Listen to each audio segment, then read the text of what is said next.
আমি গ্রামে যাচ্ছি, সবাই সাবধানে থেকো। হ্যাঁ ওকে বাবা। বাবা নেই, তাই আমরা তিনজন মিলে ভাবলাম গাড়িটা নিয়ে একটু ঘুরতে যাই, কিন্তু ফিরে দেখি এ কি, বাবা ফোন করেছে। বাবা বলছেন 10 মিনিটের মধ্যে গাড়ি লাগবে, তিনি চলে আসছেন। কিন্তু গাড়িটা তো পুরো নোংরা হয়ে গেছে।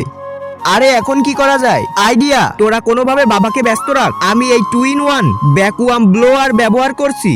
তার আগে দেখবো কারা শয়তানকে ভালো না বেশে আল্লাহকে ভালোবাসে। যারা আল্লাহকে ভালোবাসো তারা ভিডিওতে একটি লাইক করে চ্যানেলটি সাবস্ক্রাইব করে দাও, আর শয়তানকে ভালোবেসে থাকলে এই দুটোর ভিতর একটাও করো না, আর কমেন্টে আল্লাহু আকবার লিখে দাও। এই শক্তিশালী ডিভাইসে এই অ্যাটাচমেন্ট লাগিয়ে প্রথমে গাড়ির সব ধুলো খুব সহজে উড়িয়ে পরিষ্কার করা যায়। এরপর ভ্যাকুয়াম অ্যাটাচমেন্ট লাগিয়ে গাড়ির ফ্লোর আর সিট খুব সহজেই পরিষ্কার করা যায়। আর এই অ্যাটাচমেন্ট দিয়ে ধুলো জমে থাকা ফুটম্যাট সহ অন্য জিনিসও পরিষ্কার হয়ে যায়। না না, আমাকে নিয়ে যাও ধ্যাত, প্লিজ যা এখান থেকে। আরে এত সুন্দর চকচক করছে গাড়িটা।